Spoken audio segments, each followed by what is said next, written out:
सब अपने जीवन के रहस्यों को और उस सूक्ष्म सत्य को खोद रहे हैं जिसके बिना इस जीवन का कोई अर्थ नहीं है, कोई कारण नहीं है। एक एक ऋचा करके हम निरंतर आगे बढ़े हैं। एक एक शब्द को हमने पहचाना है, उसे आत्मसात किया है, उसे जाना है, और अब हमारे सामने ये सत्य धीरे धीरे खुलता चला जा रहा है कि ईश्वर व्यर्थ में हमें बारंबार मट्टी से मनुष्य नहीं बना रहा, उसके पीछे कोई कारण है, कोई उद्देश्य है। बहुत बार मन में प्रश्न उठे कि जन्म लिया, बड़े हुए, घर द्वार बना, गृहस्थी बटोरी, मंजिलें उठी मकान की, और पीढ़ियां आगे खड़ी हुई आकर, और फिर आंख झुकी तो झुकते ही चली गई। शिला से अपने ही घर में पड़े थे हम, और फिर वही दिया बांग का वो शमशान, वो दहकती हुई चिता की लपटें, और तिल तिल कर जलता ये तुम मेरा, जिसे बड़े गर्व से संभालता रहा, सजाता रहा, मैं हूं, मेरा है, इससे आगे मैं कभी बढ़ नहीं पाया। परिश्रम के कणों में ऐसे छितराता चला गया जैसे इसका कभी कोई अस्तित्व ही तो नहीं था, जैसे इसकी कभी कोई पहचान ही तो नहीं थी। फिर वही होता रहा, क्यों? और वो परमेश्वर जो मुझे बराबर बना रहा है, भस्मी से पुनः पुनः मुझे जीवंत शिशु के रूप में ला रहा है, जो बार बार मुझे जीवन से वरद कर रहा है, क्यों कर रहा है? एक बेकार प्रयास है ये भी तो परमेश्वर का और प्रकृति का, क्यों बनाता है मुझे? छोटा सा होता हूं, प्यारी सी दुनिया है, भोली कल्पनाएं हैं, सुखद क्षण है जीवन के। फिर बड़ा होता हूं, चिंताएं हैं, अतृप्तियां हैं, इच्छाएं हैं, जिज्ञासा से इच्छा तक आ जाता हूं। और बड़ा होता हूं, जिम्मेदारियां हैं, वगैरह वगैरह, तनाव हैं, इसी में जीता हूं और फिर मर जाता हूं। प्रश्न यह है कि मुझे मट्टी से मनुष्य बनाने की प्रक्रिया सिवाय परमेश्वर के और कोई भी नहीं जानता। वो मां जो मेरी मां है, वो पिता जो मेरे पिता है, वो तन का एक रिया नहीं बना सकते, सिर्फ वही बना रहा है, तो फिर क्यों बना रहा है? एक सवाल है,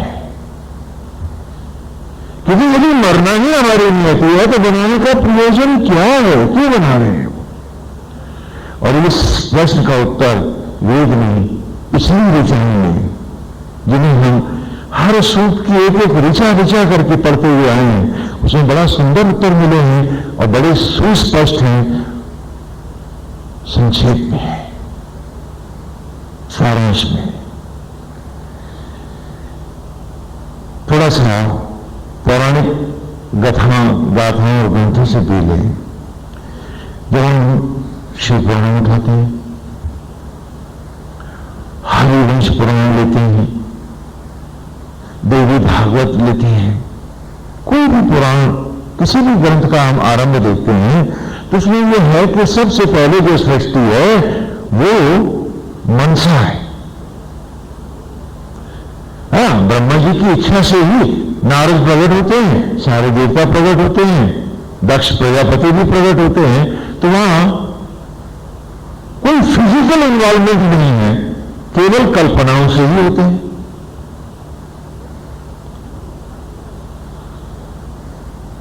उसके बाद सारी जो सृष्टि अब हो रही है, जिसे अब हम देख रहे हैं, ये फिजिकल एप्लीकेशन है। इसमें पति है, पत्नी है, गृहस्थ धर्म है, सभी कुछ है, और तब संतान है। कि दोनों में भेद क्या है, तो उसको भी वेद ने हमें पूर्व की ऋचाओं में अच्छे से स्पष्ट कर दिया है कि इस अव्यक्त निर्गुण परम ब्रह्म परमेश्वर ने जो निराकार है, निर्विकार है,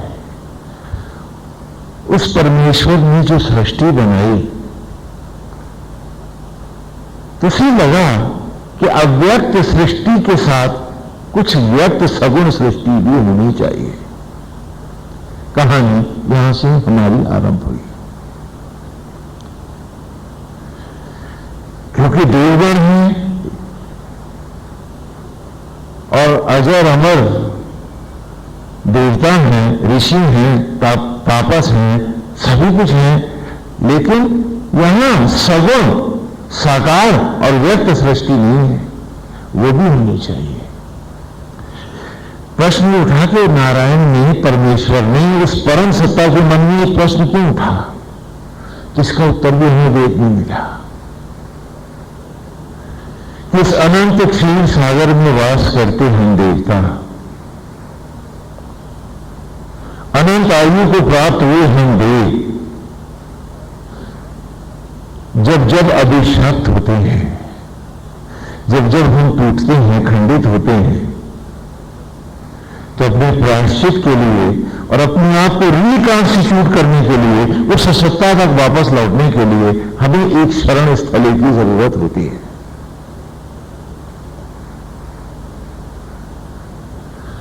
आपकी गाड़ियां सड़क पे चल रही हैं, जो खराब होती है वो वर्कशॉप में फिर आके बनती है और फिर चली जाती है रोड पर।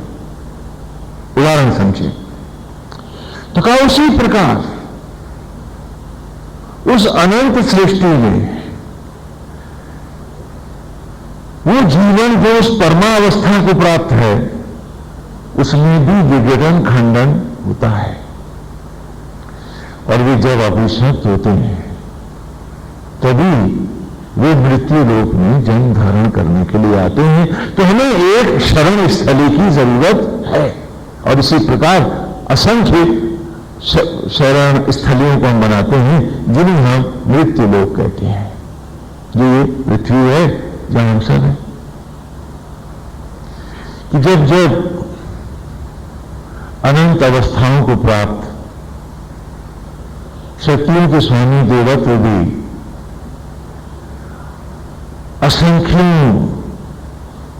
ग्रहों और नक्षत्रों के बीच में अनंत अनंत काल तक जीते हुए किसी कारण अभिशप्त होते हैं, खंडित होते हैं, अपनी शक्तियों का ह्रास करते हैं, तो अपने को रिकॉन्स्टिट्यूट करने के लिए, उन सत्ताओं को पुनः पाने के लिए उन्हें इन्हीं शरण स्थलियों में, मृत्यु लोक में जन्म धारण करना पड़ता है। इसलिए जब तक विष्णु को भी श्राप नहीं लगता, वो श्री राम के रूप में प्रकट नहीं होते महाविष्णु। काल को भी श्राप लगता है, तभी वो धृतराष्ट्र बन के आता है। अभिशप्त हुए बिना कोई भी यहां नहीं आता, क्योंकि आने का कोई कारण ही नहीं है।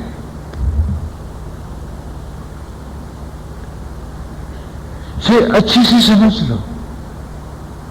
और हम अभिशप्तावस्था को ही अगर सारा जीवन सब कुछ बनाए बैठे हैं और न इसका आगा जानते हैं न पीछा, तो जाहिर है कि हमारे प्रश्नों का हमारे पास फिर कोई उत्तर हो भी नहीं सकता है।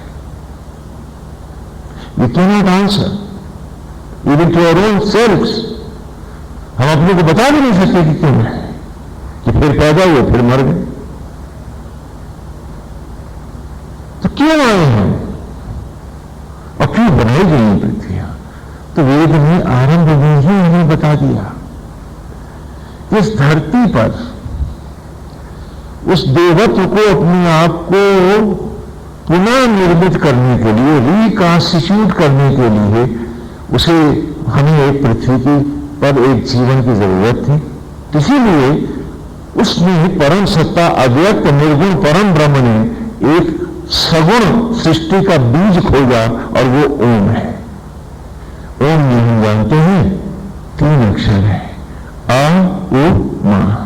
आ से अस्तित्व तत्व धारक ब्रह्मा, ओ से उत्पत्ति सृजन सृजक विष्णु, अम्मा से मृत्यु मृत्युंजय महेश, और फिर उनकी सहज स्वभाव यथा प्रकृति बने ब्रह्मा का ज्ञान है तो सरस ज्ञान से सरस्वती देवी हुई।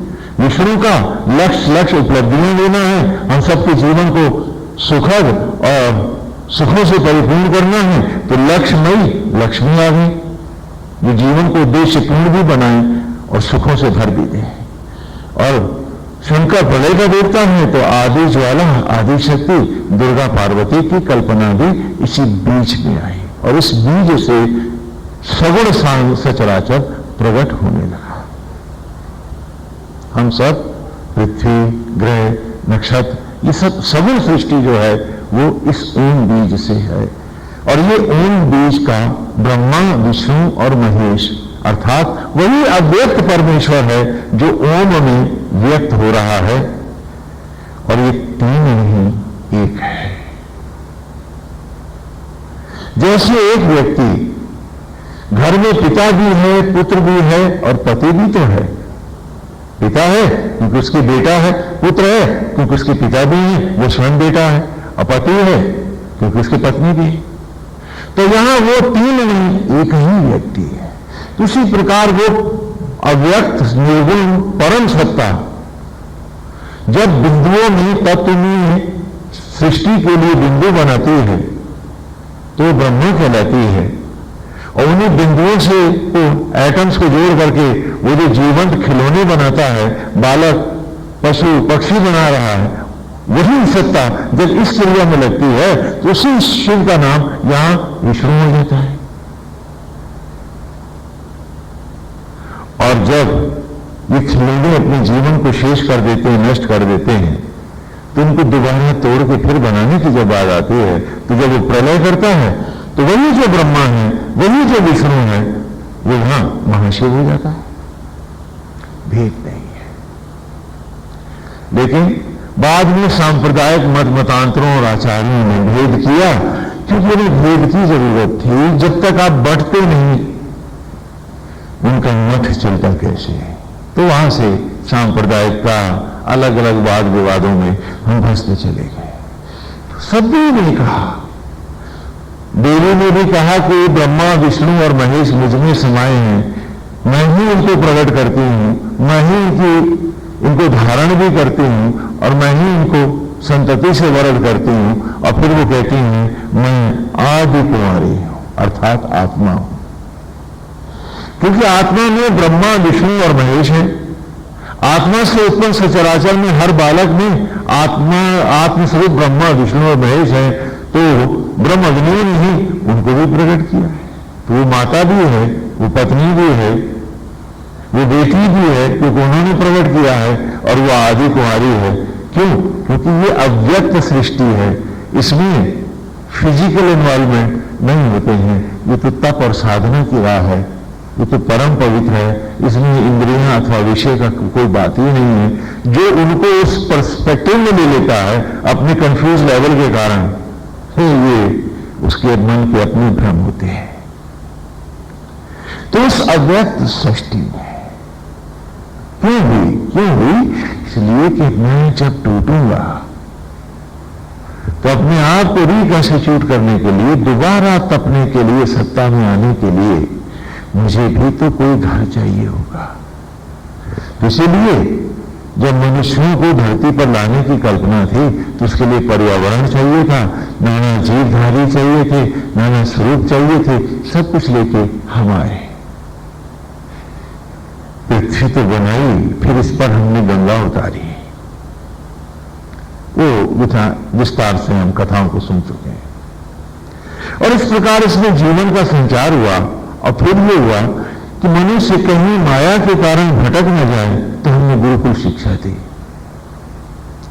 कि उद्देश्य को सामने रख करके यदि हम सब जिएंगे तो हमें कोई भटकेगा नहीं और कोई फंसेगा नहीं।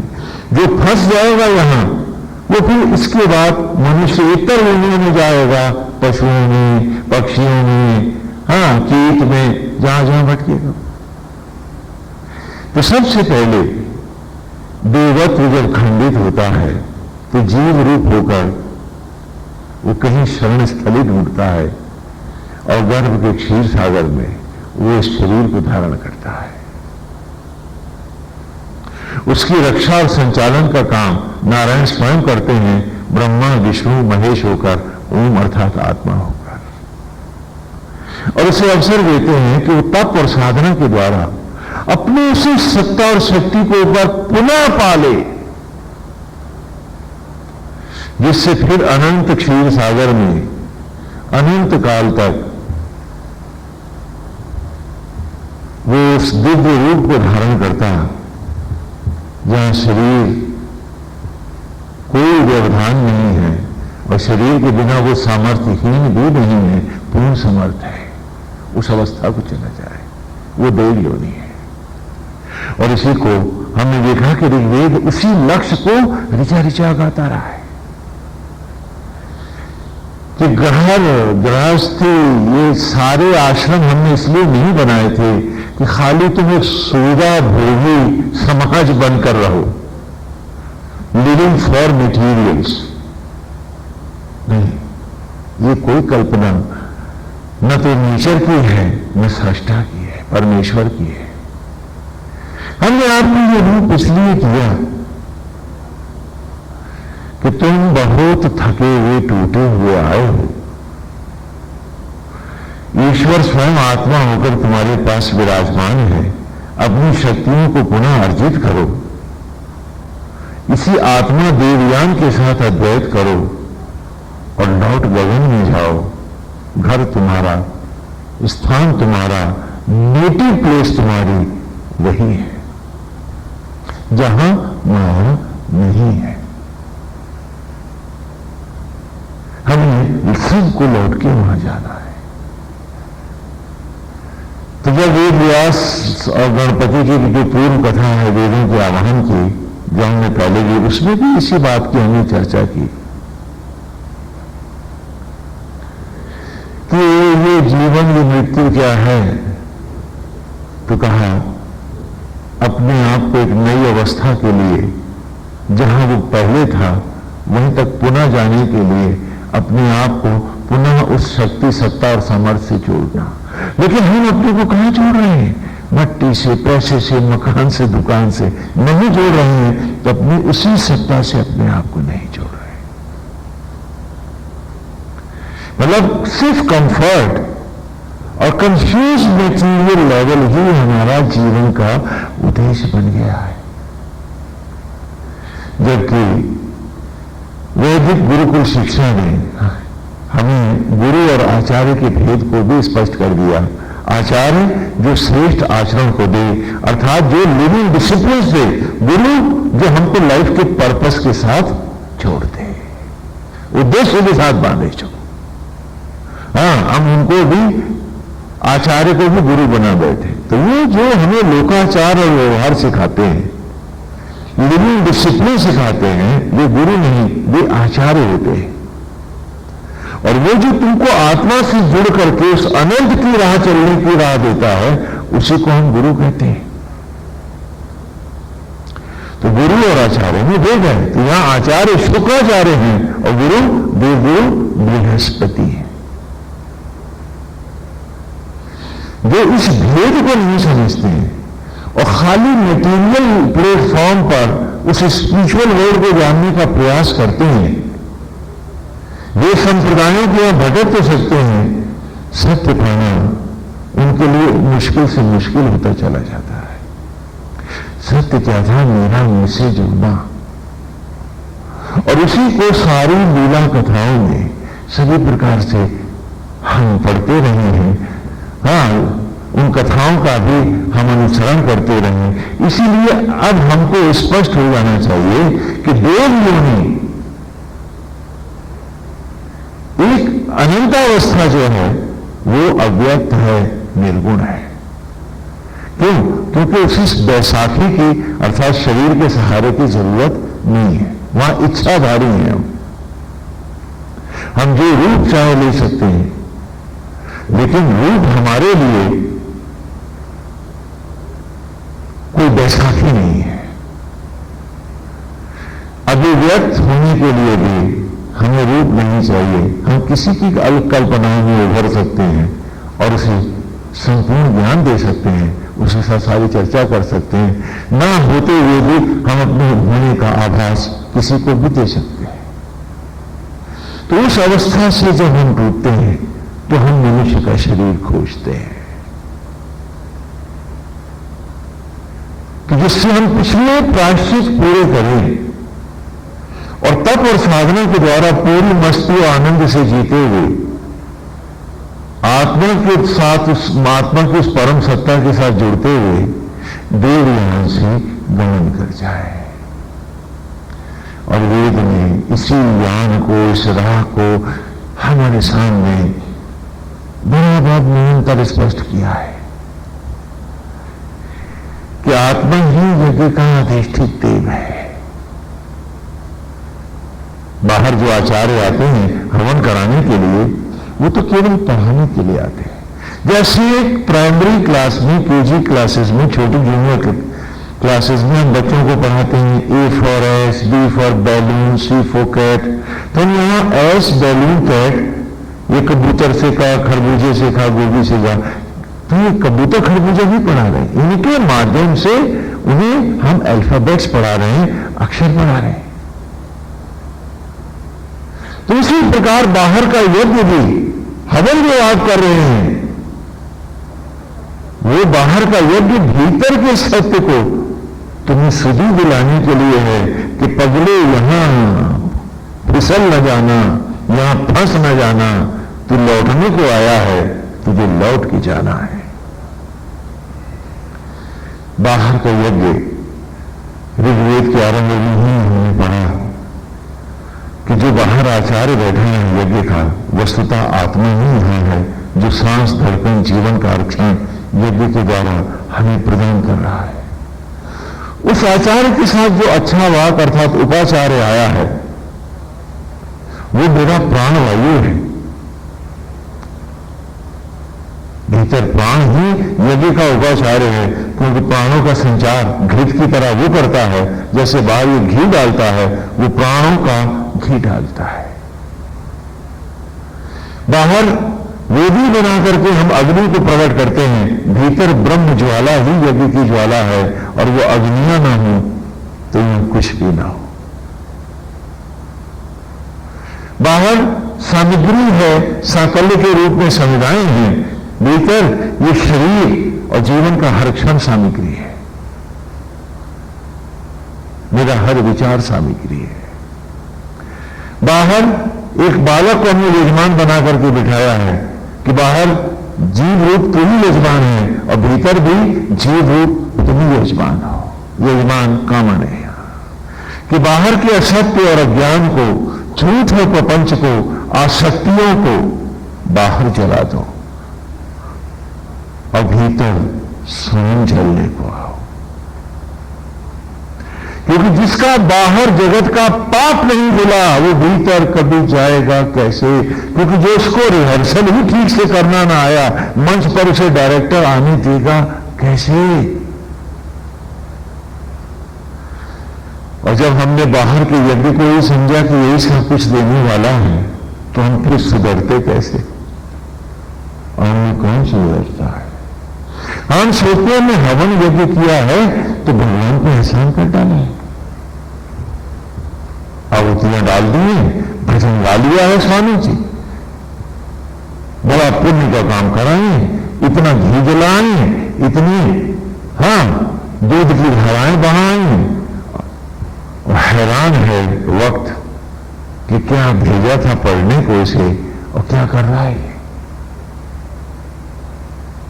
जो जानना था वो इसने जाना नहीं है। और इसी यज्ञ हवन और इसी गुरुकुल शिक्षा से जब उभरते थे आप लोग,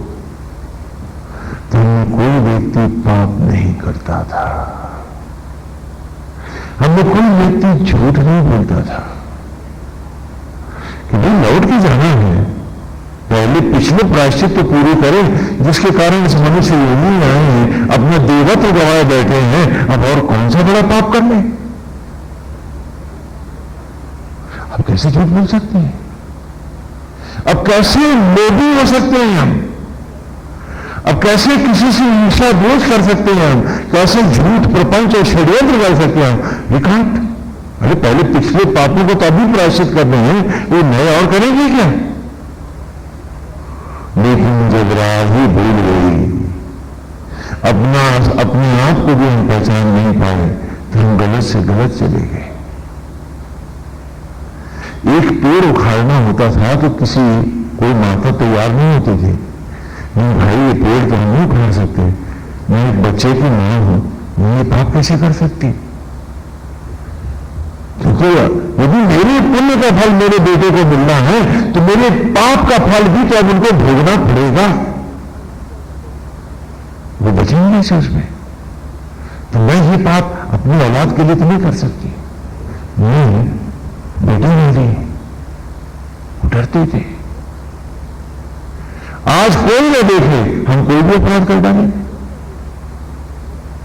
क्यों? क्योंकि हमारे पास लक्ष्य, purpose to the life that we have lost and material has become the main purpose. आज इन वेद की ऋचाओं में, वेद की सत्संग गंगा में हमारी आंखें खुली ना। एक जीवन को ही सब कुछ मत मान, इससे पहले को भी देख, इसके बाद की अवस्थाओं को भी जान। एक छोटे से पड़ाव को ही सब कुछ बनाए बैठा है, अरे तो कभी छुटकारा ही ना होगा तेरा असंख्य जन्मों तक, और इसी में भटकता रहेगा। आज और कल का भेद देखो। कथा आती है कि वृत्रासुर को मारने के लिए उसे वरदान प्राप्त है, वृत्रासुर तो मारा नहीं जाएगा। तो प्रभु बताया इंद्र को कि इंद्र जाकर के दधीची ऋषि से कहो कि अपनी हड्डियां दो। जब तक ऋषि दधीची की हड्डियों का वज्र नहीं बनेगा, वृत्रासुर नहीं मारा जाएगा। मैं कल की कथा को कल में और उसी को पलट के आज के संदर्भ में थोड़ा आपको उदाहरण में दिखाना चाहता। तो इंद्र सभी देवताओं के साथ मुनि दधीची के पास आए और कहा कि हे ऋषि, वृत्रासुर के संत्रास से संपूर्ण सचराचर को बचाने के लिए हमारे पास कोई विकल्प नहीं है। क्या तुम कृपा करके, दया करके अपनी हड्डियां हमें प्रदान कर सकते हो? क्योंकि उसी का वज्र बनेगा तभी वो वृत्रासुर मरेगा। तो ऋषि ने कहा कि सचराचर के हित में मैं अपना शरीर देता हूं। उन्होंने तप समाधि के द्वारा सभी ऋषियों का, सभी पर्वतों का जल मिलाया, सबको प्रणाम किया, सारे तीर्थ पधारे और उसी में नहाए, और तप और साधना से ऋषि ने अपनी देह का परित्याग कर दिया और इंद्र से कहा कि हड्डियां ले जाओ, चले गए। ये उस युग की कहानी है। अगर इसको मैं आज के युग में सुनाऊं तो कैसे सुनाऊंगा कि इंद्र आए बड़े मुस्कुराते हुए, बड़ी भक्ति भाव से मिठाइयों के थाल लेके, और कहा कि मैं तो आज आपके सामने कुछ बहुत ही अद्भुत रखने जा रहा हूं, जरा आप आसमान तो देखते रहिए, देखिए भी आसमान में क्या होने वाला है। और भोले दधीची आसमान देखने लगे और पीछे से कुलाड़ा मार के सर काट दिया उसका। शायद आज की कहानी में इंद्र दधीची की हड्डियां ऐसे लेंगे जैसे आज हम सब लोग रोज लिया करते हैं। क्या सच नहीं है? क्या तो दधीची से कहेंगे हम तो तेरा कल्याण करने आए हैं ना, हम आपके बड़े भक्त हैं। आप जरा वहां देखो तो आसमान की तरफ, और फिर पीछे से वज्र मार के मैं गला काट दूंगा और हड्डियां निकाल लेंगे, और फिर इंद्र देवताओं को बताएंगे देखा, समझदारी इसी का नाम है, और हम सारे समझदार हैं। क्या हो गया हमको, और भूल गए हम कि ये अवस्था प्रायश्चित की थी और पाप बढ़ा रहे। ये हमारी काबिलियत, ये हमारी समझदारियां, अरे हमें कहीं का न रखेंगे। यही तो समझने की बात थी। इसी से हमने साधना को पहचाना, भक्ति की राह को समझा कि अंधों की तरह भागने से भी गुजारा नहीं है, और जिसका स्वभाव, मन, आचरण, व्यवहार और चरित्र पवित्र नहीं हुआ है, वो साधक हुआ ही नहीं है। इस याद रखना मेरी बात, इसलिए भूलना न कभी।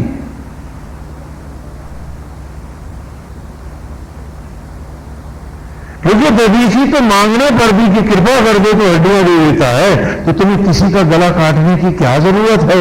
झूठ और ठगी करने की जरूरत क्या थी? पाप बोलने की क्या जरूरत है हमको? और हम रोज बोल रहे हैं। क्या ये समझदारी है? क्या यही साधक का रूप है? और क्या भगवान हमारे को प्यार करेगा, पसंद करेगा हमें? हम पूछें अपने आप से। दधीची की दो कहानी एक साथ कर दी है कि कल तो इंद्र ने यूं मांगा था, लेकिन आज अगर आप ही की तरह मांगेगा तो यूं मांगेगा। है कि सीधे मांगूंगा तो कोई दाम न ले ले, पीछे से मार के गला निकालना दो उसका। क्या कि देखा कितनी समझदारी से काम निपटाए अपन। रोज काम निपटाते हो तुम, ऐसे ही तो। क्योंकि सच के और ईमानदारी के साथ जीने में तुम्हें तकलीफ होती है। तुम्हें लगता है कि तुम बड़े बलवान हुए हो, तुम्हारी समझदारी खत्म हो गई। और इस सरलता से भी तो जिया जा सकता है। हम सब ढूंढते हैं उस रास्ते से चलें जहां ज्यादा खाई खड्डे ना हो, और हमने तो आसक्ति के खाई खड्डों में क्या रसातल जैसी खाइयों में जीने की कसम खाई है, और सीधा सरल मार्ग तप और साधना का मधुर अमृतमय रास्ता हमें गंवारा नहीं है। कैसी विचित्र बात है। It's not a single life that we are living. No, it has a purpose. And the one who does not knows the purpose, his life is nothing but hell. और वो कभी सुखी नहीं होगा, कभी सुखी नहीं होगा। आप सड़क पे जा रहे हैं दौड़ते हुए, जिस काम को जा रहे हैं वो आप गए भूल। अब आप क्यों दौड़ रहे हैं? आप दौड़ रहे हैं, आपको याद ही नहीं क्यों दौड़ रहे हैं। तो क्या लोग कहेंगे आप पागल हो गए हैं। और आपको मिलना क्या है सिवाय घुटन के?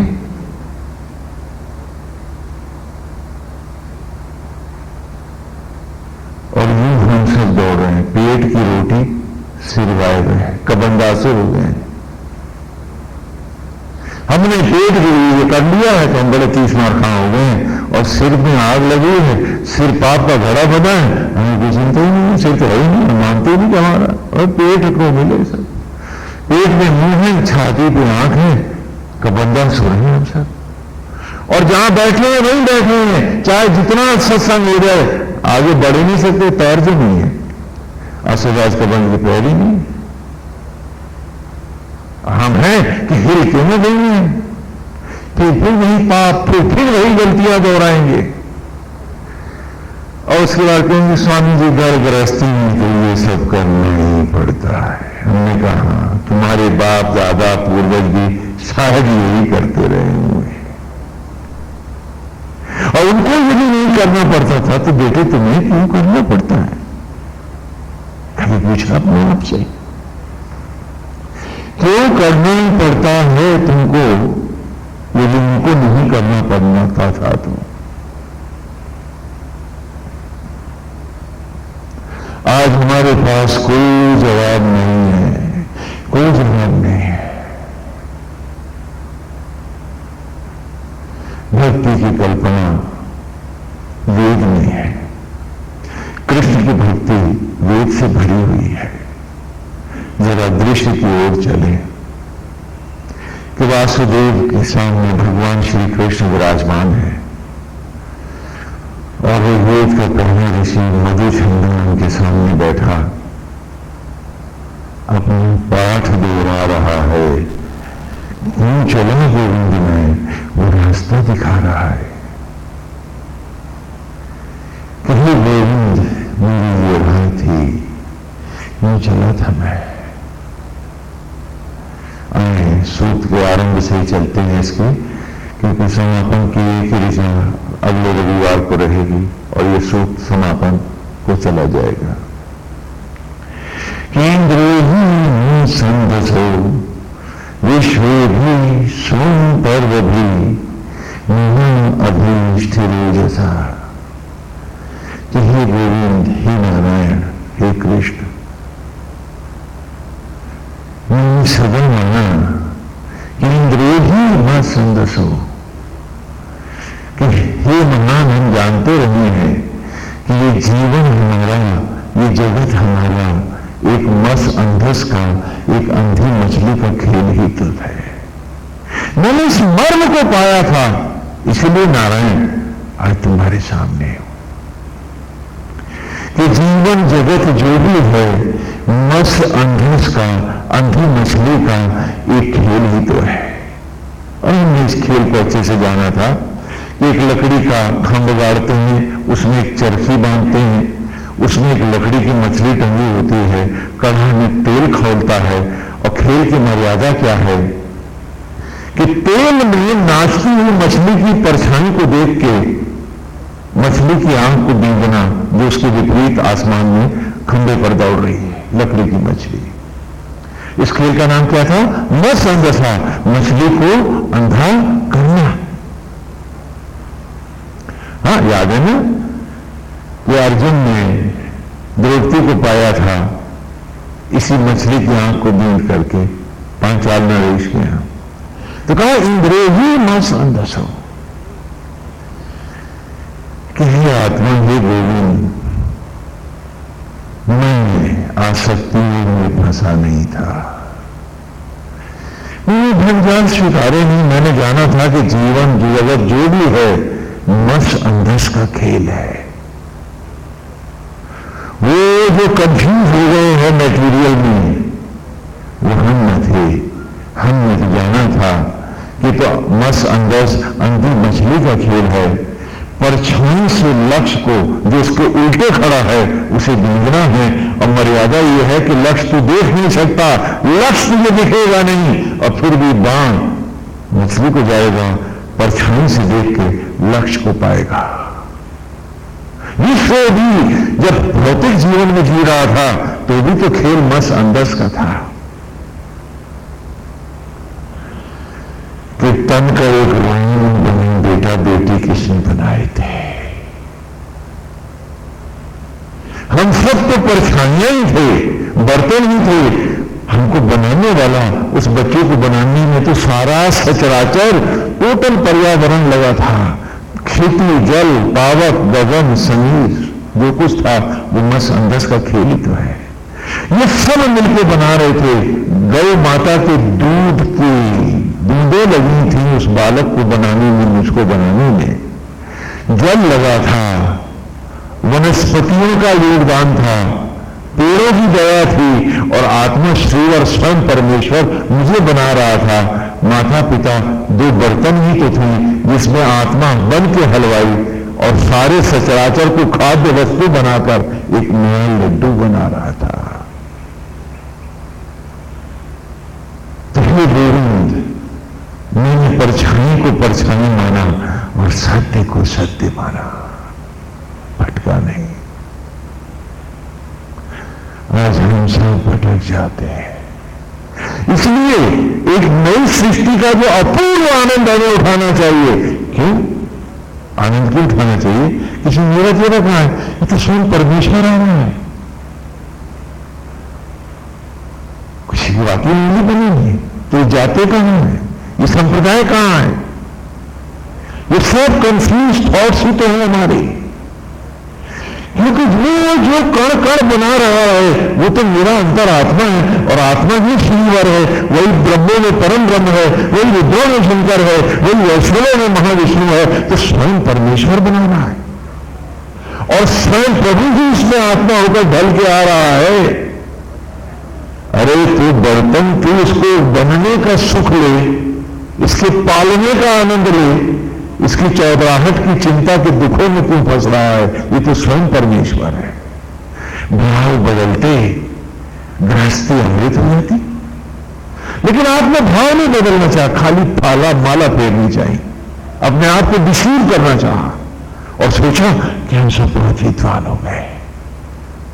और ऋषि मधुचंदा साक्षात नारायण के सामने बैठा कह रहा है कि मैंने इसे मस अंदाज का खेल माना, इसलिए मैंने परछाइयों से लक्ष्य को अर्थात नारायण आप ही के रूप को खोजा है। और वो जो खोजते हैं आपको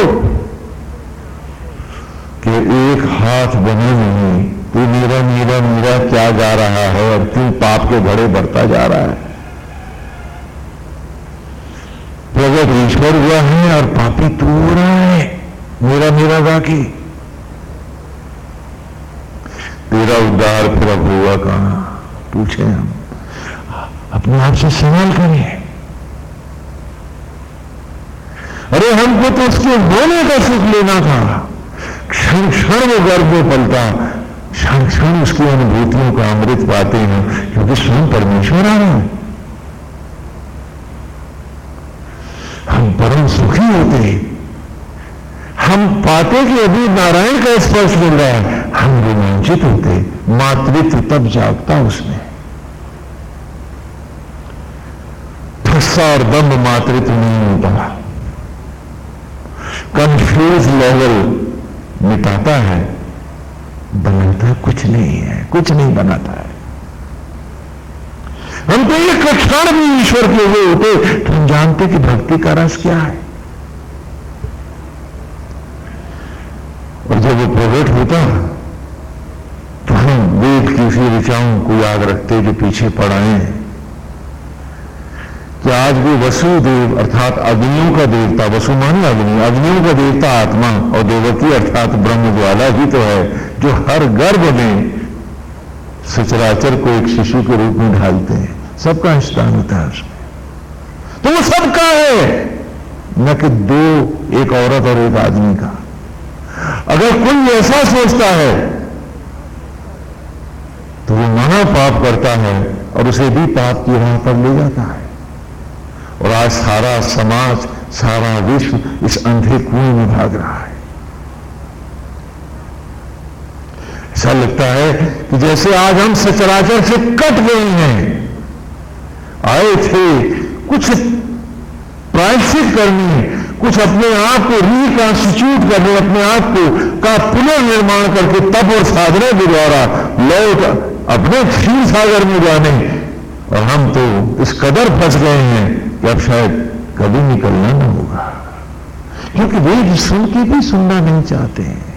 फिर उसी गंदगी में, उसी झूठ और प्रपंच में, उसी सरांग में जीना चाहते हैं, तो उद्धार कैसे होगा हमारा? जो इस लक्ष्य को खो देते हैं उनकी तप और साधना भी लक्ष्य को खो देती है, उनकी पूजा भी लक्ष्य को खो देती है, वे कुछ नहीं पाते हैं।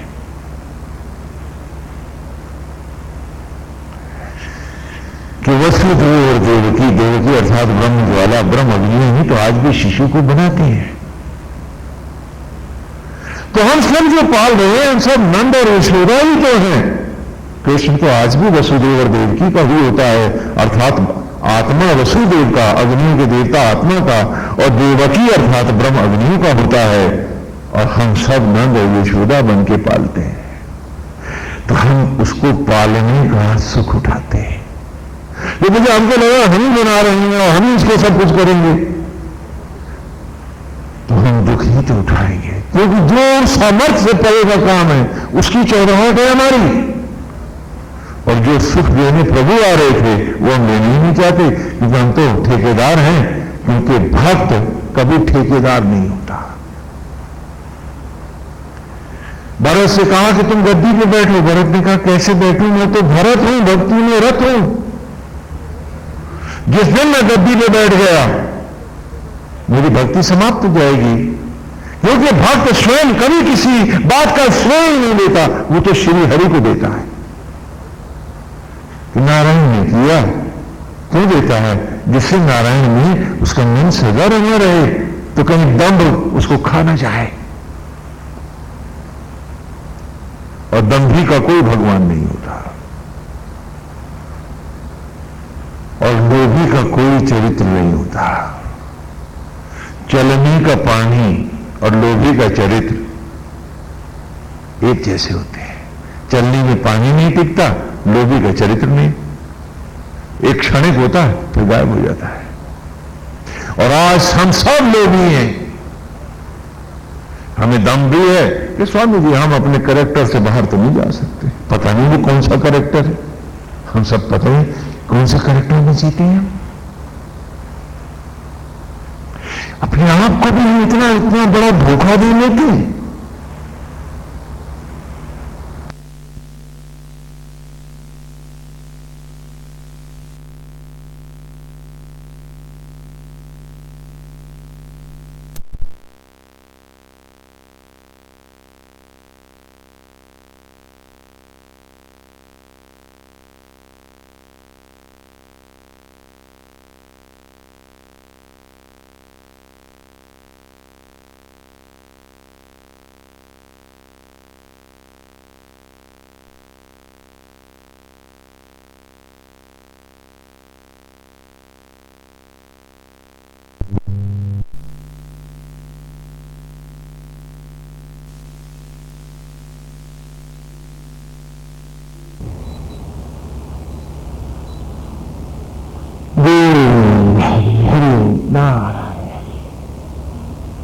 क्योंकि जो श्री हरि को अर्पित नहीं उसके पास चरित्र कहां है?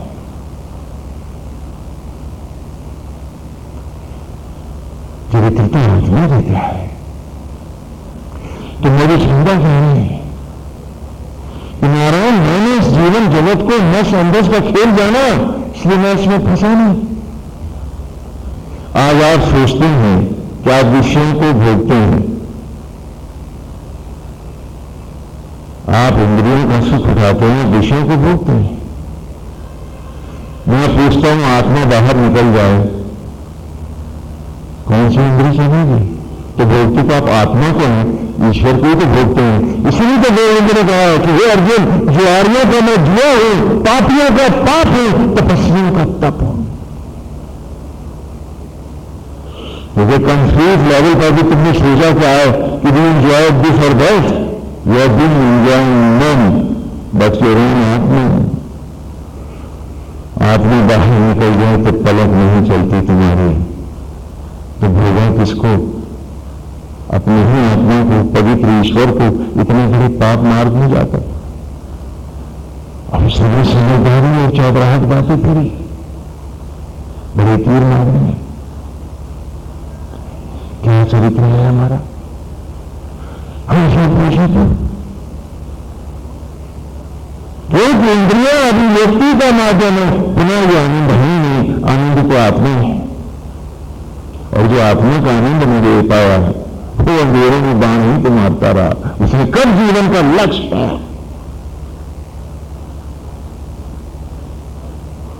इस प्रकार संसार को न संघर्ष का खेल जानता हुआ सोम पर भी ज्योतियों की राह में भी मंदिर में भी जब मैं आया तो मैं भूला नहीं कि खेल न संघर्ष का है। ये मंदिर, ये मूर्ति मेरा ही तस्वीर है।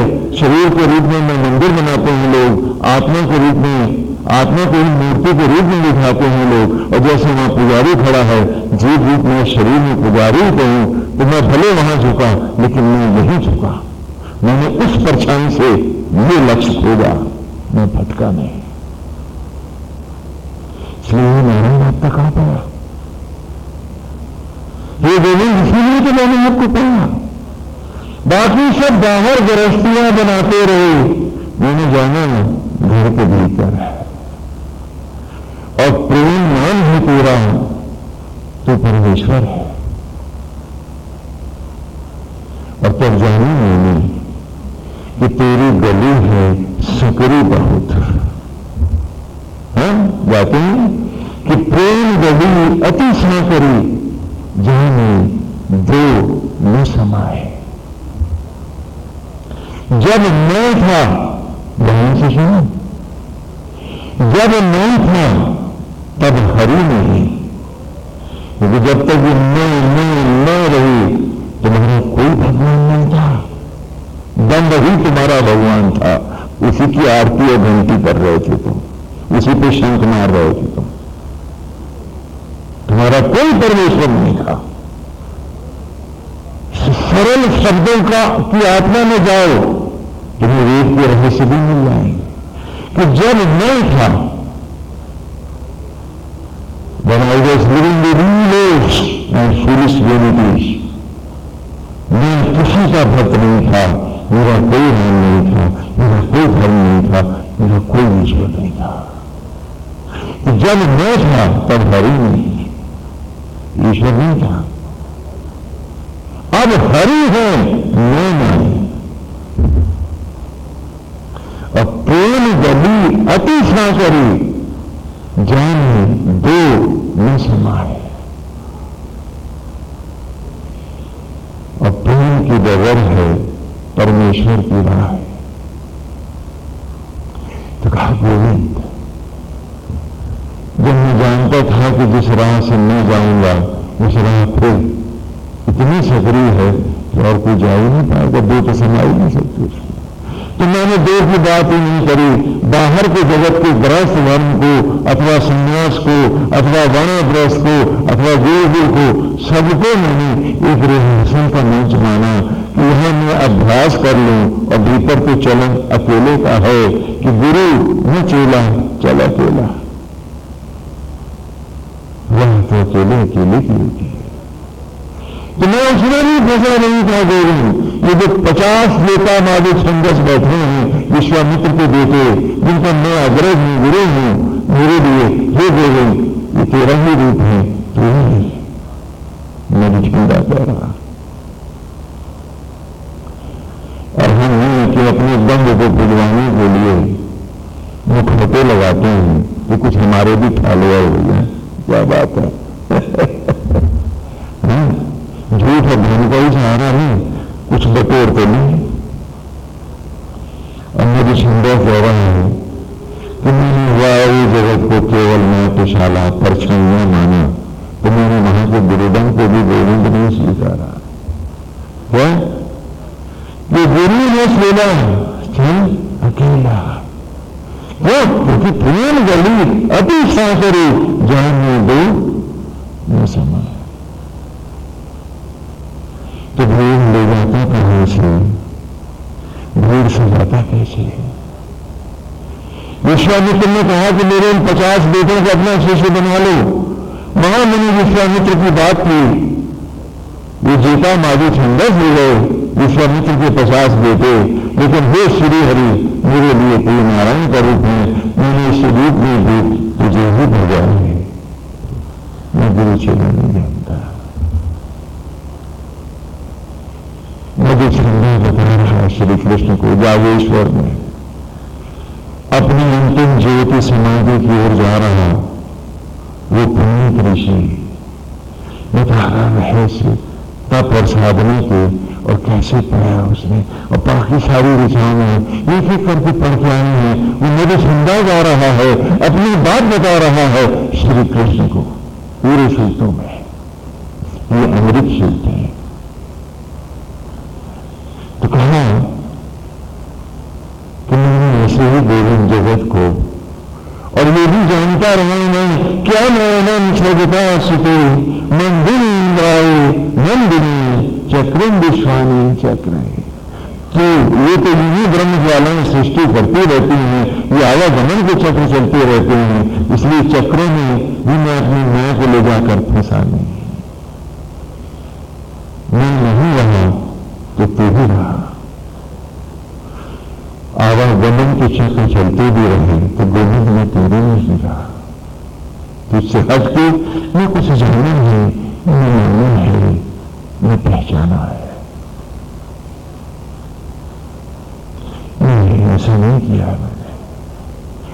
मतस्वां सुशीप्र मंदिरी स्तेने विश्वचर्षणी सचेषु शरणेशा। मतस्वा, मैं हे गोविंद तू अपनी आत्मा जान, आत्मा में ही मस्त रहा हूं, तेरे में ही मैं हमेशा डूबा रहा हूं। सुसुख और तेरे सुंदर मंगल में तेरी मनोहारी छवि में ही बसा रहा हूं। मन भी तेरी दमकती हुई छवि की ज्योतियों को ही मैंने अपने सदा दर्शन लगाया है।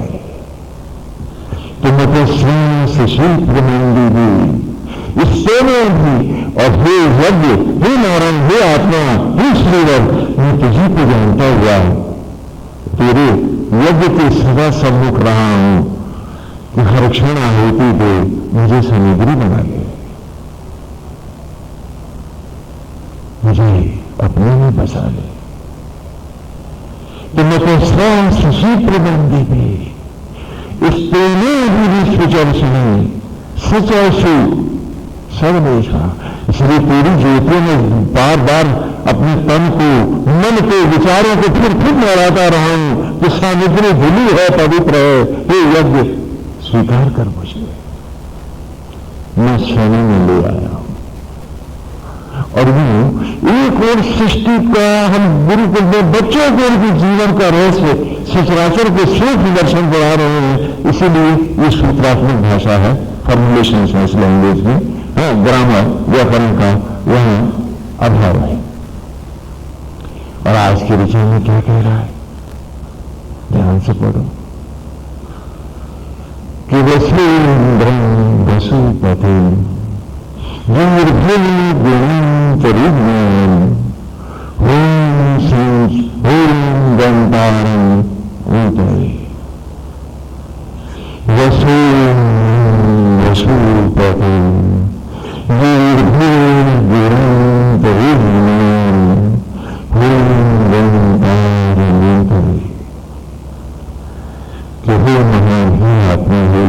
हे गोविंद, हे श्री कृष्ण, अब तो तुम 10 जाए,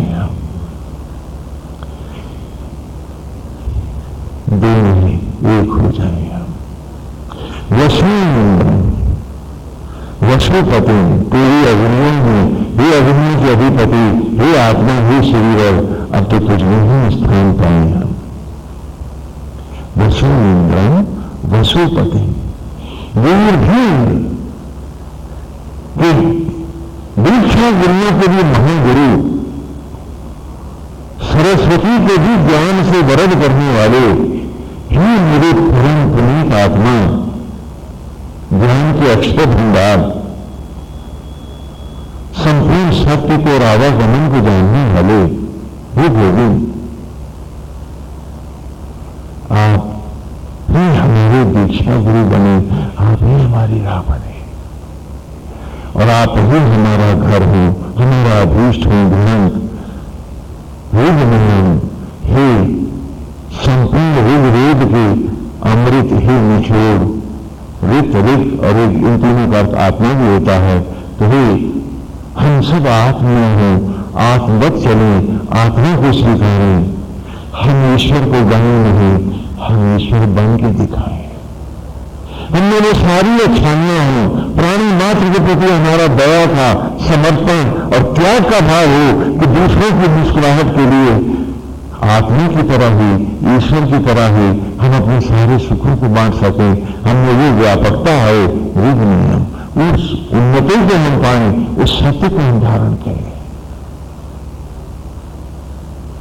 हे गोविंद, क्षण क्षण में आप ही ने जिया, यदि आवागमन भी रहे तो भी गोविंद बस आप ही रहे। रेलगाड़ियां पटरियां बदलती रही होंगी, डब्बे भी बदलते रहे होंगे, लेकिन लक्ष्य तो मेरा हे कृष्ण तू ही रहा है। ये नदी झंडा कह रहा है, क्योंकि आपने इससे पहले वेद को इतना स्पष्ट सुना नहीं था, इसलिए हमारे लिए जरूरी था कि नदी गंगा की स्थितियों में हम आपको सारे सचराचर से घुमा के लाएं, उन्हीं बालकों की तरह जैसे बच्चों को पढ़ाते थे। अन्यथा आरंभ से अब तक नदी छंदा गोविंद को अपनी राह बता रहा है कि ऐसी आवाज नारायण ने तुझ पर, जो तीसरे और चौथे सूत्र में है, यथापि नाम विद्याम सुमति नाम मानी अपेक्षा आगे।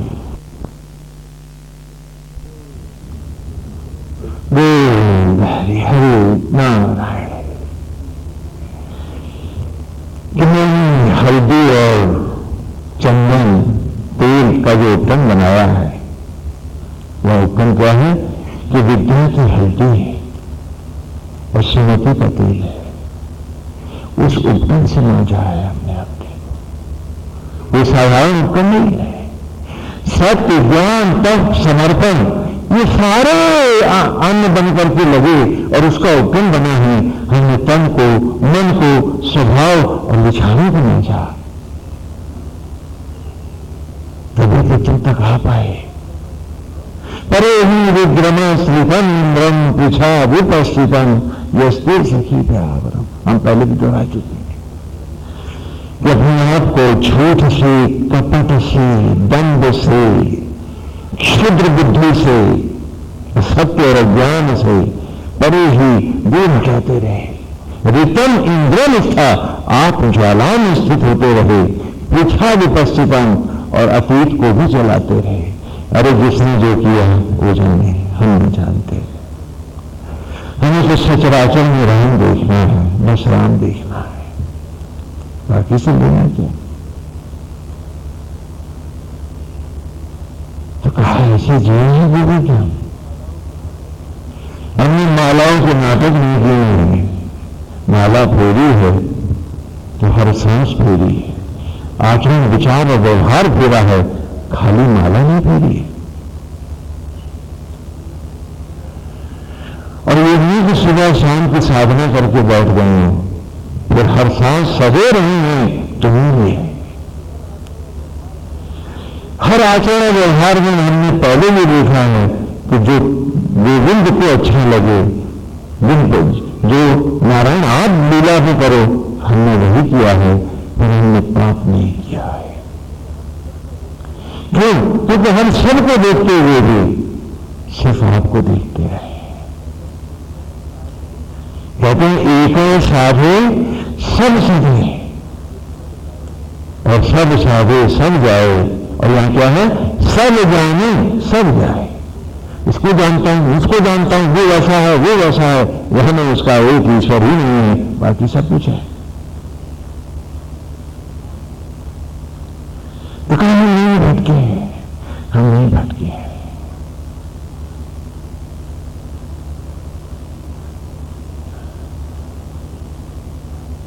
तो वसु इंद्रम, तो आज तो बस जाओ गोविंद हमने, आज हम बसे तुम में। वसुपति नाथ, तेरी अग्नि में ही वास हो हमारा। क्यों? कि ब्रह्म अग्नि की एक विशेषता है, ये वो आग और बाहर की आग में भेद है। बाहर की आग सिर्फ जलाती है, फिर लौटा करके आवागमन को ले जाती है। और ब्रह्म अग्नियों में, आत्मज्वालाओं में जो जलता है वो पीछे नहीं अगली अवस्था को पाता है। भस्मी जलती है, अन्न हो जाती है। अन्न जलते ही सुंदर शिशु बनता है, जो जाता है वो लौटता है और अगली सुंदर अवस्था के साथ लौटता है। तो हम भी पितृयान पर अर्थात चिता की लकड़ियों पर नहीं, नारायण आपकी अग्नि में जलेंगे।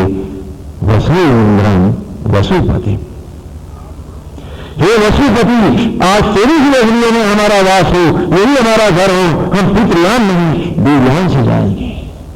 नारायण, हम आप ही के होकर हर सांस और क्षण दिए हैं, तो हमें अंगीकार करो। हम परछाइयों से लिपटे नहीं, ये नाते, ये रिश्ते हमें सब जाने। तो हमें ये भी जाने हैं कि मेरा सारा परिवार बहुत ही बड़ा है, ये संसार तो बहुत छोटा है। मेरे भीतर बसते हैं ग्रह, नक्षत्र, पृथ्वियां और अनंत आकाश रहता मुझ में, क्योंकि इन सबको बनाने वाला आत्मा होकर रहता जो मुझ में। गली सकरी है, जाने मुझ अकेले को है, लेकिन जैसे ही मैं घर पहुंचूंगा, मेरा घर तो बड़ा पूरा है, उस घर की तो कल्पना ही नहीं हो सकती। कि जहां सूर्य, चांद, असंख्य ग्रह और नक्षत्र कुमकुमी से टंगे हैं, वो घर मेरा है। जहां सहस्त्र धाराएं गंगाओं की उसके एक एक कण को दे रही हैं, वो मेरा अंतर का घर है। और वो कितना विशाल है कि सारे सचराचर भी समा जाएं तो उसे अणु भर भी नहीं भर पाते, क्योंकि वो तो नारायण है। मेरा घर तो नारायण है, मेरा घर तो गोविंद है। इतने बड़े घर के भीतर मैं जा नहीं पा रहा हूं। क्यों? क्योंकि मैं भीड़ के साथ जाना चाहता हूं तो मैं बाहर ले जाता हूं। एक दयालु था, जो भी उसके यहां आता था तो उसको ढेरों आने देता था।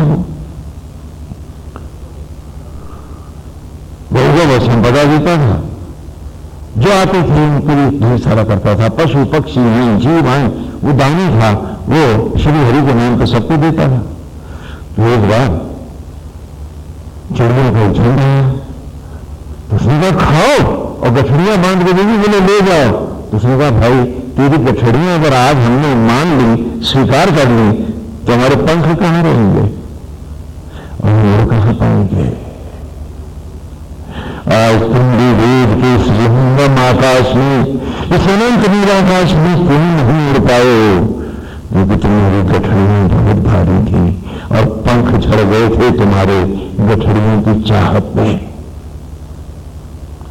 इसलिए सुन के भी नहीं सुन पाते, चल के भी नहीं चल पाते। चाहत है लेकिन चल नहीं सकते। क्यों? क्योंकि गांठें भी भरे हैं, इतनी इतनी बड़ी गठड़ियां, गट्ठर है मेरे पास। अब दो पंखों पे बदन उठ जाए, बड़ी बात है साधना की, ये गठड़ियां उठेंगी कैसे? इसीलिए तो हम सब भटक जाते हैं।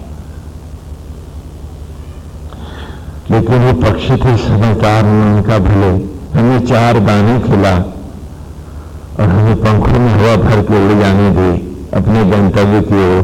तेरी गठड़ियां तो जाने हमें कितने जन्म भटका देंगे। न उठा पाएंगे, न उड़ पाएंगे, न पंख ही इसका बोझ उठा पाएंगे। और जब पंख इस्तेमाल नहीं होंगे तो पंगु हो जाएंगे और समय के साथ झड़ जाएंगे।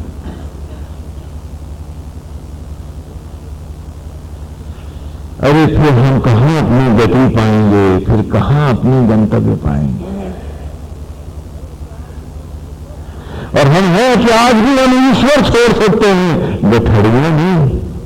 और गठड़ियां सिर्फ पैसे की नहीं है, नाते रिश्तों की, झूठ कपट की, लोभ की, मोह की, दंड की, प्रपंच की, मेरे तेरे के नाते रिश्तों की, जाने कितनी गठड़ियां हैं। उड़ेंगे कैसे? तो तो भाई चलो देवयान नहीं मिला है, अब बेटे हैं पितृयान पे ले जाएंगे, उस यान पे जहां कोई आगे नहीं बढ़ता, सब पीछे जाते हैं, उसी पे चले जाएंगे। फिर कभी प्रभु कृपा करेंगे तो मनुष्य योनि मिलेगी, नहीं तो भटकते रहेंगे। आए थे तपने, आए थे अपने को रिकॉन्स्टिट्यूट करने, आए थे लौट नीर गगन में जाने, और वहीं फंस जाएंगे। बड़े समझदार हैं, हमें तो एक गठड़ी और मिली तो बड़ी विचित्र बात है। और गठड़ियों के लिए नाराज हैं हम भगवान से भी। बड़े साधक हैं, बड़ी साधनाएं कर रखी हैं हमने, बड़े पोज बनाते हैं, हाँ बड़ी सिद्धियां दिखाते हैं। जाने क्या हो गया है? दिखाते दिखाते हम दिखते भर भी बना रहेंगे, और जिन्हें देखना है उन्हें हम कब देख पाएंगे? हम तो अपने को दिखाने में लगे। हाँ क्या बात है। और आज ये ऋषि वही कह रहा है कि गोविंद हम तो ऐसे जिए कि बस आप ही नहीं चाहिए। और हमें याद था कि प्रेम गली होती साकरी जान में दो न समय, तो हमने दो को साथ नहीं लिया है। जो मिला है तेरा रूप मानकर उसकी भरपूर सेवा करी है, और इच्छाओं के बंधन में से नहीं रखे। नारायण इच्छा भी आप ही के श्री चरणों में रखी है कि इच्छा के लिए भी प्रभु ध्यान तेरा रहे, रूप तेरा रहे, मस्ती तेरी रहे, भक्ति तेरी रहे, शक्ति। फिर दिन हो या रात हो, जब सांझ ढले जब ढल जाए, कहां गिरूंगा? लेना मैं तो गोविंद के पास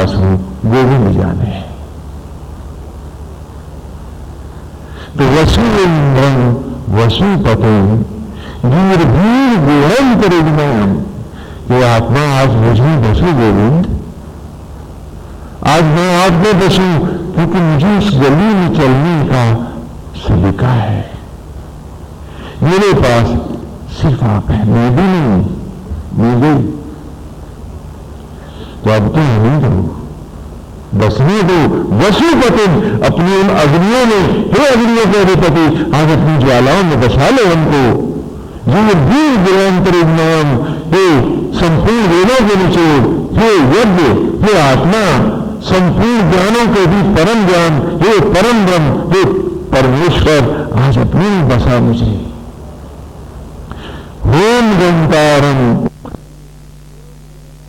हरे नारायण हरे गोविंद हरे। तो क्या कहा? होम गंतारम ऊतय, जब हमें होम कर और गति दे, जाने दे अपने में, ऊतय अपनी रोशनियों में, अपनी ज्योतियों में वास करने दे। गोविंद बहुत समय हो गया है अपने से बिछड़े हुए, अब लौट क्षीर सागर जाने दे। मेरे तप, मेरे प्रायश्चित पूरे ले, नारायण मुझे उठा ले। क्योंकि वेद ने कहा कि ये धरती तुम्हारी अवस्था नहीं है। सो फिर एक बात उसी उदाहरण को दोहरा देता हूं, जिससे आपको स्पष्ट हो जाए ये ऋचा अच्छी तरह से, कि सागर में उतरता है गोताखोर डाइवर, तो उस वक्त वो अपने चेहरे पे ऑक्सीजन चैम्बर चढ़ाए होता है, बॉडी में भी काफी कपड़े वपड़े पहने रहता है, एक तरह से सारे शरीर को ढके रहता है कि जब सागर के जानवर कहीं उसको घाव न लगा दें या पानी से वो उसे कुछ बीमारी ना हो जाए, तो पूरी ड्रेसअप होता है, एक पूरे चेहरे में बंद होता है। और वो डाइवर जो सागर की तलहटी में आया है, ध्यान करो उसका, वो सागर के नीचे ऑक्सीजन का एक सिलेंडर लेकर या 2 सिलेंडर लेकर के जो उतर करके सागर में गया है, वो नहीं क्या करने गया है बता सकते हो? अरे वो कुछ अनुसंधान करने गया है, कुछ मोती लेने गया है, कुछ पाने की इच्छा से नीचे उतरा है, कुछ ज्ञान अर्जित करेगा, कुछ भीतर जाकर के वहां की वनस्पतियों को देखेगा, जीवों को देखेगा, उनकी फोटोग्राफी करेगा, कुछ पत्थर जो मिलेंगे वो बटोरेगा, उनकी डेप्थ में आपेगा, और ऑक्सीजन खत्म होने से पहले ही क्या करेगा? वो लौट आएगा। क्या नहीं वहां बैठा रहेगा, सोचेगा कि यहां जमीन का तो कोई मोल ही नहीं मांग रहा, लाओ मकान बना दे। ऐसा सोच सकता है वो? बोलो। और अगर वो मकान बनाने बैठ जाएगा तो क्या होगा? ऑक्सीजन खत्म हो जाएगी और वो चैम्बर जो उसके जीवन का कारण था वही उसको मार डालेगा। तो जीवन दाता ही उसकी मृत्यु का दाता हो जाएगा, घुट के उसी में मर जाएगा। तो वो समझदार है, वो जानता है कि इससे पहले कि सिलेंडर खाली है ऑक्सीजन के, उसे वापस सागर की सतह पर आना है और इस चैम्बर को उतार के फेंक देना है। नहीं तो यही चैम्बर उसको मार डालेगा जो खोल धारण किया है, इस खोल में ही वो घुट के मर जाएगा। तो वेद ने कहा कि इस माया के सागर में दवेशन अपग्रेविटी, इस माया के सागर में ये शरीर रूपी खोल पहन करके इसलिए तो उतारा गया है ये ऑक्सीजन चैम्बर। और जैसे गोताखोर पानी से बाहर आते ही जब सहज अवस्था में आता है तो क्या करता है? खोल को फेंक देता है और मस्त होकर आराम करता है। क्या घुटने के लिए खोल पहने रहेगा क्या? बोलो, पहने रहेगा क्या? नहीं, हटा देगा। अब इसकी क्या जरूरत? अब तो अपनी नेटिव प्लेस में आ गया, उसे कोई चैम्बर नहीं चाहिए, वो तो अपनी सहज अवस्था में आया है। तो तुम्हारी सहज अवस्था वही तो होगी जहां इस ऑक्सीजन चैम्बर के बिना तुम भी रह सको। और वो अनंत आकाश, वो क्षीर सागर है, स्पेस है, ग्रेविटी फ्री जोन है, माया रहित क्षेत्र है। तो ये तो भूल गए हैं, मिट्टी बिले रहे हैं, पूजा क्यों कर रहे हैं? भगवान मेरे ये काम और कर देना, मेरे दुश्मन को ये कर डालना। याद ही नहीं है तुम्हें कि तुम्हें लौट के जाना है। और जिनका लक्ष्य खो गया है वो सड़कों पे चाहे जितना तेज दौड़े, वो सिर्फ फिरे ही तो कहलाएंगे, बावले ही तो कहलाएंगे। कोई मतलब नहीं पागलों की तरह भाग रहे। और वही हाल आज हमारा नहीं है क्या? आज इस खोल के लिए और इस खोल से ही तुम पहचाने जाते हो। तुम्हें कोई नहीं जानता, तुम अपने को भी नहीं जानते। आज अगर सबके खोल हट जाए तो बोला कौन किसको पहचानेगा? You are known only by this खोल, the mask that we wear, the mask of this body. Is it not the truth? लेकिन इस खोल के भीतर मैं कौन हूं, क्या हूं, तू क्या जाने? अरे मैं नहीं जानता। आज ये अवस्था है मेरी। और उससे हट करके जब बाहर होंगे फिर उस अवस्था में जो जिसको पहचानेगा वो ही तो उसका होगा।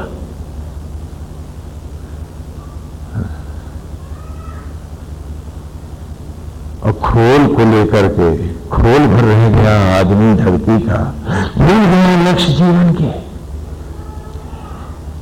शायद इसीलिए वेद लुप्त हो गए, भाष्यकारों के भी बस के न रहे, क्योंकि रास्ता ही नहीं है तुम्हारा। तुम सिर्फ मटीरियल के लिए जीना चाहते हो, कहीं से कुछ चंदा मिल जाए, कोई भक्त कुछ दे दे। और भक्त भी अरे स्वामी जी को दे दो, कुछ और कल्याण हो जाए, शायद लाठी लाठी निकले। क्या बात है? नो पर्पस इज लेफ्ट, कोई उद्देश्य नहीं है। मेरे दिल से भटकती जिंदगी जीवन के बेहद रेगिस्तानों में, कोई अर्थ नहीं, कोई सार नहीं है। और उसी में आश्चर्य है कि विधाता की दया देखो, तुम 4 माला फेरते हो, तुम जो इच्छा करते भगवान पूरी कर देता है। और हमारी अंधता देखो कि हमारे नाटक को भी जिसने इतना प्यार दिया तो फिर हम उसी को क्यों नहीं हो गए? फिर हम विषांत जगत को क्यों रहे? फिर हम झूठ प्रपंच क्यों क्यों रहे? हमने उसको भी धोखा ईश्वर को क्यों देना चाहा? जब उसने हमारी ढूंढी साधना को भी प्रभु ने प्यार दिया, जरा कमाल देखो। और उसने हमें खुशियां दी, हमें परिवार दिया, हमें बुद्धि दी, हमें देवजन दिया, हमें सब कुछ दिया। जब जब सिर्फ नाटक कर रहे थे पूजा का, तब भी उसने हमको इतना दिया। तेरे पगले जो इतना दयालु है तो उससे सीधा अपना अनंत क्यों न मांग लिया? तो उसका हो क्यों ना गया? हमें तो उसने मिट क्यों ना गया? एक बात पूछूं मैं आपसे, अगर कोई पेड़ उगे धरती से फिर आगे में बड़े वहीं खड़ा रहे तो क्या होगा? क्या वो जिंदा रहेगा? वो मर जाएगा। और वो भक्ति जो खाली माला पर तुम्हारी आंखें खड़ी हुई है, क्या तुम्हें याद नहीं कि वो कब की मर चुकी है? क्योंकि जी तो आसक्त जगत रहा है, भक्ति है कहां तुम्हें? भक्ति तुम्हारी तब भक्ति होती जो सामने खड़े उस पेड़ की तरह बराबर उठती चली जाती। तुम धोखा दे रहे हो। क्या मुर्दों को ले जा रहे हो या भक्ति कर रहे हो? क्योंकि अगर ये जीवंत भक्ति थी तो इसमें नई पत्ती, इसमें नई कोपल, इसमें नई शाखा क्यों नहीं आई? ये रुकी कैसे रही? ये रुक क्यों गई? और अगर ये रुकी हुई है तो जाहिर है कि ये मर गई है, आसक्त जगत जी रहा है। तू भक्त नहीं है, तू विषांत व्यक्ति है। और भक्ति पने का स्वांग भर के तू अपने को भी ठीक रहा है। नहीं तो बच्चा जो पैदा होता है, गर्भ का में बैठा पड़ा हुआ बच्चा भी अगर बढ़ता नहीं है तब क्या कहते हैं? स्टिल हो गया है, अब इसे तुरंत एक्सपेल करना पड़ेगा, बच्चा मर गया है पेट में। तो तेरी भक्ति तेरे पेट में हर रोज सुबह शाम मरी है और तू मुर्दे हो रहा है। क्या बात करते हो? क्या लाशों के व्यापारी हो? क्योंकि जिंदा पेड़ रोज उगता है, रोज बढ़ता है, पुरानी पत्तियां झड़ती हैं, नई खोपलियां आती हैं, नई शाखा आती है। आश्चर्य है कि उसका नाम तुमने सुबह शाम लिया, तो उसने तुम्हें धीरे प्यार दिया, सम्मान दिया, धन वैभव दिया, हर एक से तुम्हारे सुखों की रक्षा करी, तुम्हें व्याधियों विपत्तियों से बचाया, तुम एक सांस नहीं बना सकते, हर सांस उसने तुम्हें दी। अब फिर भी तुम उसका नहीं होना चाहते, क्यों क्यों क्यों? हम पूछे अपने आपसे। और इस ऋचा के अमृत को अपने जीवन में उतार ले, ब्रज की गोपियों के जैसा। भक्ति वेद की है या वृंदावन की है या भक्ति श्री राम कथा में है या भागवत में है, भक्ति पवित्र भक्ति है। और ये भक्ति जीवंत भक्ति है, मुर्दा भक्ति नहीं जो तुम करते हो।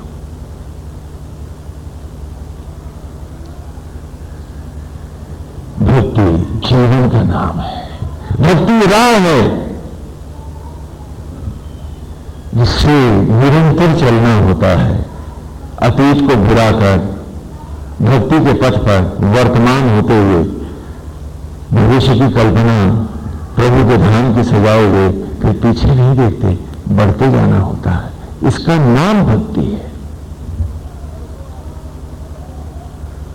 बढ़ तो आसक्त जीवित में नहीं, और बात भक्ति की कर रही हो। तुम्हारे मंत्रों में भूत प्रेत पिशाच गले से दे गए कि मित्र शमशान घाट की ओर आ रहे हो, तो चलो हम आते हैं, सहारा देंगे तुम्हारा। कल तुम्हें भी तो पेड़ों पे चुड़ैल और भूत बन के रहना, हम साथ में तुम्हारे बोले क्या सिद्धि में जाएंगे। फिर देवी देवता किसी तांत्रिक के सिद्ध किए सिद्ध होते हैं। शुंभ निशुंभ महिषासुर रावण ये तो सिद्ध न कर पाए। अब कोई बड़े रावण होंगे जो सिद्धियों की बात करते होंगे, और राक्षसों की जमात में हो सकता है आपका भी नाम लिख जाए। नहीं तो भक्ति तो एक जीवंत धारा है, भक्ति तो एक मधुर रस है, भक्ति तो उसमें डूब के जीने की अवस्था का नाम है। भक्ति का अर्थ है हर सांस हर क्षण उसके प्रेम डूब के जिया जाए, और अपनी गली सकरी गली में सर काटे और भूल धरे, तब आवे घर माही और प्रेम गली अति सा करे, में तो न समाए। ये दम्भ के और मिथ्याभिमान की इस खोपड़ियों को हटाओ, भक्ति रस की अमृत धारा निरंतर प्रवाहित हुए दो। ये चौधराहट, ये चौधरी बने तुम्हें शमशान घाट के ठेकेदारियों को दिला देंगे, जहां अपनी जिंदगी के मुर्दा क्षणों को बैठ के गिना करोगे। कितने दिन, कितने बरस, कितने जन्म हम नष्ट कराए, गणित करेंगे वहां पर, बई खाते नहीं रखे होंगे तुम्हारे। नहीं तो उसकी मनहारी छवि में जैसे मधुचंदा कह रहा है, हम सब भी डूब चले, हम उसे स्वीकारें, अंगीकार करें, आत्मसात करें उसको। क्या बात कही है आज की ऋचा में कि अब तो बसों गोविंद तुमने, क्योंकि मैं तो बसा ही रहा हूं, नारायण अब साक्षात बसा लो। तुम मुझसे वेद सुनने थोड़े ना आए थे, मेरा तो उद्धार करने आए थे। वसुंधरम वसुपति, हे वसुपति, हे अग्नियों के अधिष्ठाता, हे संपूर्ण अग्नियों के स्वामी, हे ब्रह्म ज्वालाओं के अधिष्ठाता। कृष्ण में अग्नि होता है, लेकिन वो चूल्हे की आग में इसमें फर्क है, वो सिर्फ प्रायश्चित कराती है और भटका ले जाती है, ये आशीर्वाद देती है, वर देती है और वरद करके ले जाती है। दो रास्ते हैं। एक वो रास्ता है जहां तुम्हें फिर भटकने जाना होगा, एक वो रास्ता है जहां अगली अवस्था में जाना होगा। दूसरी क्लास में पढ़ रहे सारे लड़के, सबका सालाना इम्तिहान के बाद छुट्टी होगी। ये नहीं है कि कुछ लड़के बैठे रहे ना, जाना सबको होगा, यही नियति है। और जिंदगी का सालाना इम्तिहान और मौत की घंटी कापियां शरीर की छीन जाती है, ये सब कुछ होता है। लेकिन सालाना इम्तिहान का होने के बाद वो सारे लड़के जो घर गए हैं, उनमें जो फेल हुए हैं उन्हें फिर वहीं आना होगा, और जो पास हुए हैं वो आगे जाएंगे, उस क्लास में क्यों आएंगे? अवस्थाएं देव है। फिर फेल होते रहेंगे तो रेस्टिकेट भी कर देगा। क्या प्रेत योनि में कई करोड़ साल तक पड़े रहो। बहुत समझदार थे ना, खूब सियाने रहो। और क्योंकि इकट्ठा फैसला है ना, इसलिए थोड़े थोड़े फैसले प्रभु के दरबार अब होते नहीं है। क्योंकि सालाना रिजल्ट ही आ रहा है तो पर्चे में जो लिख रहा है लिख लेने थे, इसको इकट्ठा जवाब मिल जाएगा।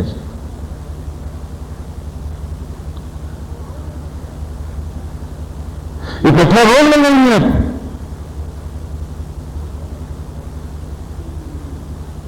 क्योंकि वक्त तुम्हारे दिमाग से और तुम्हारी सोच से चलता नहीं है, कुदरत ईश्वर के नियम और सोच से चलती है। तो तुम्हारी ये सोच धरी रह जाएगी, आगे जाना आसान नहीं होगा। इसीलिए इसे सरलतम और मधुरतम बनाया है भक्ति मार्ग ने, कि अनासक्त और आसक्त दो भाई हैं सगे, और तुम सबके हम सबके जीवन में रहते हैं। कोई व्यक्ति अनासक्त नहीं होता पूरा, और कोई व्यक्ति आसक्त पूरा हो, ऐसा होता ही नहीं है। इन दोनों को हर व्यक्ति को अपने जीवन में धारण करना होता है। दोनों जिंदा रहते हैं। अनासक्त भाव और आसक्त भाव। जब तुम भौतिक जीवन में विषयों में झूठ और कपट में आसक्त हो जाते हो, तुम लाख माला फेरो, तुम ईश्वर में अनासक्त रहते हो, कोई मतलब नहीं रहता तुम्हारा। तुम वहां स्थिति प्रज्ञ हो जाते हो कि पूजा करके भी ना करता हुआ, माला फेर के भी ना फेरता हुआ, ये तुम्हारा गीता दर्शन होता है। क्यों? क्योंकि तुमने इन भावों को उल्टा लगा दिया है, रिवर्स ऑर्डर में रखा है, और आगे आवागमन भी तुम्हारा अब रिवर्स ऑर्डर में जाएगा, इसमें कोई संदेह नहीं है। और यदि तुम आसक्त भाव अपनी आत्मा श्रीवर की नारायण के चरणों में रख दो, तो जितने आसक्त यहां होते जाओगे, वह जगत में सहज अनासक्त हो जाओगे। अब इस ऑर्डर में तुम आत्मा के रह जाओगे, और बाहर से क्योंकि अनासक्त हो तो बंधन मुक्त हो, तो जो अब छूटा है वही तो तब भी छूटा है, और जो अब नहीं छूटा तब छूट जाएगा। ये किस बेवकूफ ने बताया तुम्हें? There has to be proper application, और उस एप्लीकेशन को उल्टा रखने वाला ये सोचे कि कुदरत और भगवान उसके आदेश पे चलेगा, वो भूल गया है कि आज भी सांस धड़कन उसके आदेश पे नहीं चल रही, तो कल क्या चलेगा?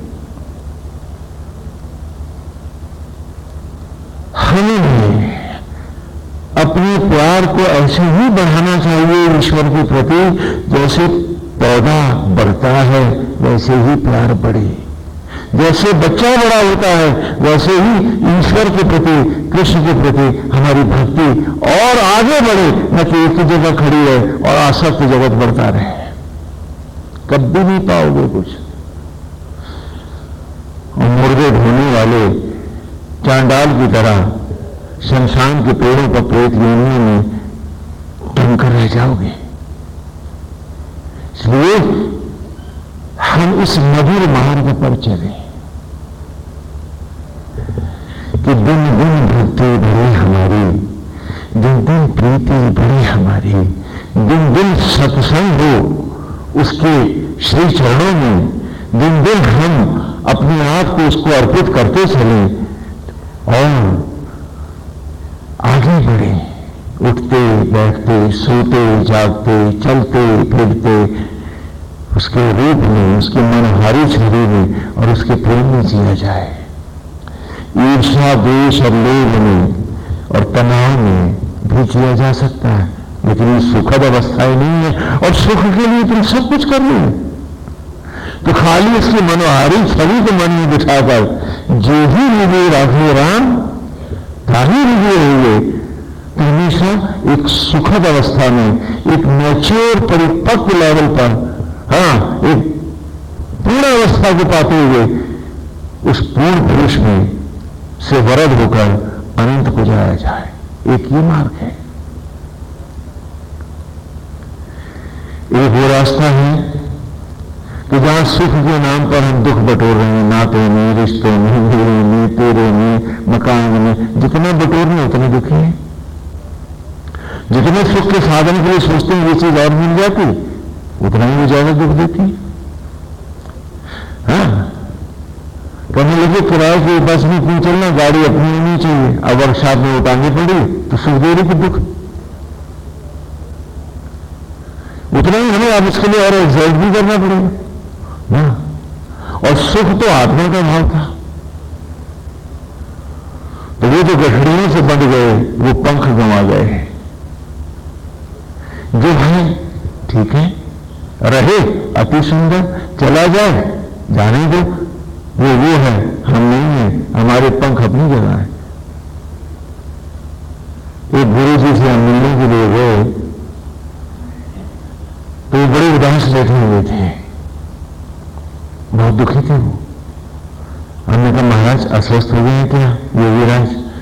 कहने लगे नहीं हम तो ठीक हैं, वो पगला है ना, वो जो हमारा चेला है। हमने कहा क्या कर दिया उसने? फिर कोई कांड कर दिया क्या? कहने हाँ ये भक्त दे गए थे 3-in-1, उसमें टीवी भी है, टेप रिकॉर्डर भी है और रेडियो भी है, तो 3-in-1 एक दे गए थे और देखो उसने तीसरी मंजिल से नीचे फेंक दिया। हमने देखा वो बुरी तरह टूटा पड़ा था। तो हमने कहा अच्छा से इसके कारण आप इतने परेशान हैं? बोले आप बताओ कितनी कीमती चीज है। तो थोड़ी देर हम उनसे बात करते रहे, फिर हमने कहा और 3-in-1 साहब और इसके अलावा और आप क्या क्या कर रहे हैं? क्या मतलब? मैंने आपने ज्यादा 3-in-1 टूटा और टूटे आप मजा आ रहे हैं, तब आप योगीराज थोड़े ना हो, 3-in-1 ही तो वो टूटा हुआ 3-in-1 ही नहीं है, आप भी तो टूटे हुए 3-in-1 हो। हमारा यही समझाने का मतलब था मित्र, है तो ठीक है, नहीं है तो नैसे टूट गया टूट जाए। मेरी भक्ति, मेरी राह, मेरी पूजा, मेरा प्यार, मेरा समर्पण न टूटना चाहिए। ये है ठीक है, नहीं है ना सही, मुझे भूखा भी रहना पड़े तो भी मेरी मस्ती में फर्क नहीं आना चाहिए, तब भक्ति भक्ति होती है। अब स्वामी जी फलाने की चिंता है ना, फलाने का तनाव है, तुम जितना तनाव करोगे तुम्हारे घर में उतना तनाव भी तो बढ़ना है। क्योंकि गीता में भगवान ने स्पष्ट कहा है ये यथा माम प्रपद्यन्ते तांस तथैव भजाम्यहम्। तो सारा दिन जो भी तुम कर रहे हो तुम नहीं जानते हो, जाने तो अनजाने तो साधना तो तुम नारायण की ही कर रहे हो। तो जब चिंता और तनाव की सारा दिन तुमने साधना